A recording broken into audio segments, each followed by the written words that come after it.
গতকাল আমাদের উত্তর পূর্ব বঙ্গোপসাগরে যে নিম্নচাপ ছিল, সেই নিম্নচাপটা ধীরে ধীরে ক্রমশ অগ্রসর হয়ে আমাদের পশ্চিমবঙ্গের উপকূল অঞ্চল এবং সংলগ্ন উড়িষ্যা আর উত্তর উত্তর পশ্চিম বঙ্গোপসাগর এলাকায় আজ সকালে অবস্থান করছিল।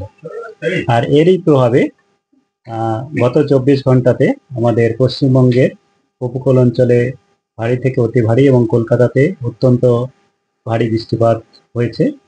আর কলকাতাতে মূলত যে রাত্রেবেলায় বৃষ্টিপাতটা হয়েছে আজকে, সেটা সময় সব থেকে বেশি বৃষ্টিপাত হয়েছে আমাদের রাত্রি 2:30 থেকে সকাল 5:30, এই সময়ের মধ্যে কলকাতাতে বৃষ্টিপাত হয়েছে 185 মিলিমিটার। আর আমাদের 24 ঘন্টায় কলকাতাতে আলিপুরে যে বৃষ্টিপাতটা হয়েছে সেটা টোটালটা হচ্ছে 251.4 মিলিমিটার। আর 1 ঘন্টা যদি আমি সর্বোচ্চ দেখি, সেটা 98 মিলিমিটার হয়েছে। আমাদের ডপলার ওয়েদার রেডার কলকাতাতে যেটা আছে, সেটাতে দেখা যাচ্ছে যে অনেকক্ষণ ধরে রাত্রেবেলায় ওই সময়ের মধ্যে 3 ঘন্টা বা 4-5 ঘন্টার মধ্যে প্রচুর পরিমাণে জলীয় বাষ্প আমাদের এই নিম্নচাপের প্রভাবে কলকাতা তার সংলগ্ন অঞ্চলে পুঞ্জীভূত হয়েছিল এবং তারই ফলে এই বৃষ্টিপাতটা হয়েছে বলে মনে করা হচ্ছে। আর আমাদের এই নিম্নচাপের প্রভাবে অন্যান্য জেলাতেও, দক্ষিণবঙ্গের অন্যান্য জেলাতেও হালকা থেকে মাঝারি বৃষ্টিপাত হয়েছে। আর ভারী বৃষ্টিপাত হয়েছে দক্ষিণ 24 পরগনা, উত্তর 24 পরগনা এবং মেদিনীপুর, ঝাড়গ্রাম ও হাওড়া, এসব জেলাতেও যেমন আমরা এক্সপেক্ট করেছিলাম সেরকমই বৃষ্টিপাত হয়েছে। আর এখন যেটা অবস্থান আমি বললাম, আজকে সকালে যে নিম্নচাপের অবস্থান, তাতে আমাদের কাকনিয়া পশ্চিমবঙ্গের উপকূল অঞ্চল সংলগ্ন উড়িষ্যা এবং উত্তর পশ্চিম বঙ্গোপসাগরে আছে। আর এটি আগামী 24 ঘন্টায় আমাদের এই খুব একটা অবস্থানের পরিবর্তন হবে না, ধীরে ধীরে একটু উত্তর পশ্চিম দিকে অগ্রসর হবে, কিন্তু ধীরে ধীরে এটা আবার দুর্বল হয়ে যাবে। আর এর প্রভাবে আগামী 24 ঘন্টা পর্যন্ত আমাদের পশ্চিমবঙ্গের দক্ষিণবঙ্গের সমস্ত জেলাতেই হালকা থেকে মাঝারি বৃষ্টিপাত হবে এবং তার সঙ্গে ভারী থেকে অতি ভারী বৃষ্টিপাতও কয়েকটা জেলায় সম্ভাবনা রয়েছে। ভারী থেকে অতি ভারী বৃষ্টিপাতের সম্ভাবনা আমাদের যে জেলাগুলিতে রয়েছে সেগুলি হলো পূর্ব পশ্চিম মেদিনীপুর, বাঁকুড়া, ঝাড়গ্রাম, এসব জেলাতে রয়েছে। ভারী বৃষ্টিপাতের সম্ভাবনা পুরুলিয়া, হুগলি, হাওড়া এবং দক্ষিণ 24 পরগনা জেলাতেও রয়েছে। কলকাতা এবং উত্তর 24 পরগনাতেও এখন আমাদের হালকা থেকে মাঝারি বৃষ্টিপাতের সম্ভাবনাই বেশি, কিন্তু সমস্ত 24 ঘন্টার মধ্যে ভারীর কাছাকাছি চলে যেতেও পারে এবং 7 সেন্টিমিটার পর্যন্ত চলে যেতেও পারে। তবে এখনো পর্যন্ত আমাদের যা বৃষ্টিপাতের পরিমাণ, তাতে হালকা থেকে মাঝারি হয়েছে।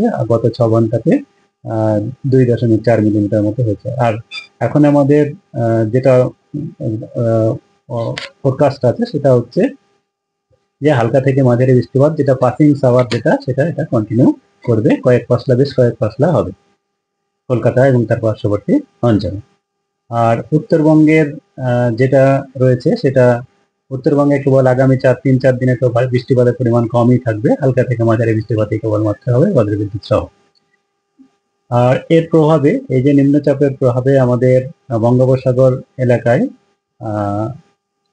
বাতাসের গতিবেগ, দমকা হাওয়া 40 থেকে 50-55 পর্যন্ত যেতে পারে এবং তার সঙ্গে সঙ্গে বৃষ্টিপাতও হচ্ছে। তার জন্যে আমাদের মৎস্যজীবীদের আগামী 5 দিন পর্যন্ত সমুদ্রে যেতে মানা করা হয়েছে।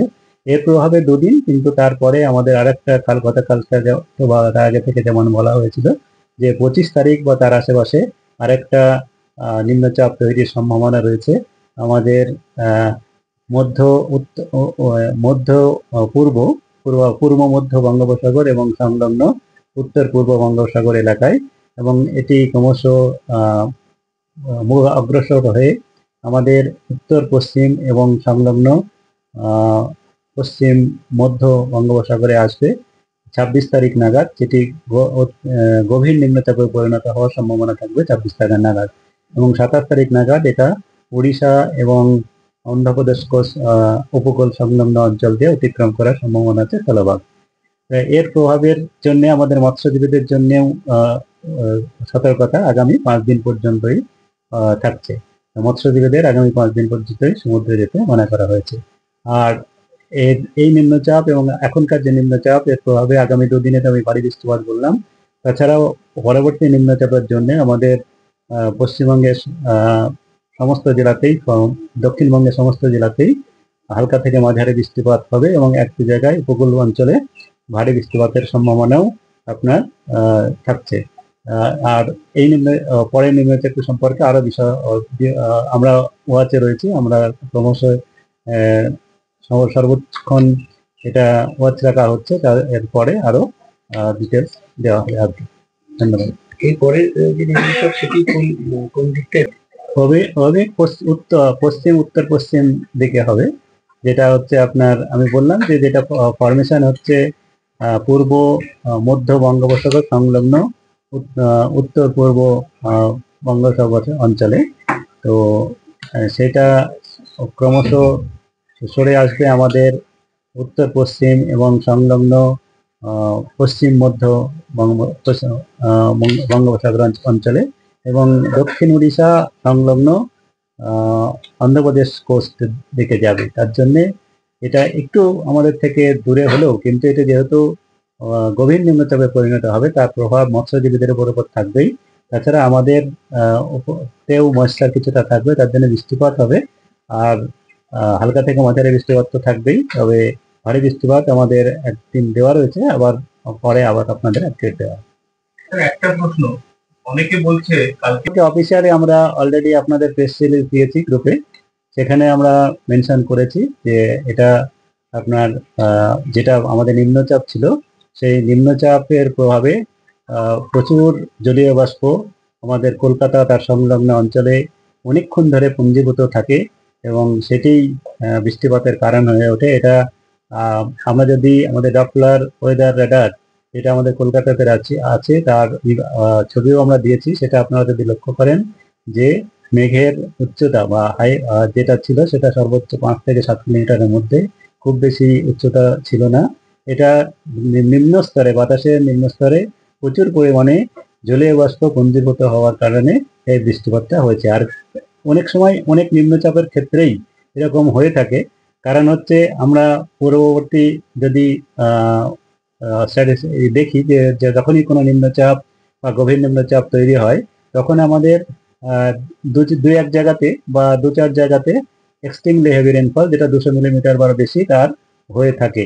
এর আগে আমরা দেখেছি যে আপনার অন্যান্য জেলায়, কলকাতায় সেটা হয়নি, অন্যান্য জেলায় কিন্তু হয়ে থাকে। সেক্ষেত্রে এরকম একটা দুটো স্পেলে অনেকটা পরিমাণে বৃষ্টিপাত হয়ে থাকে।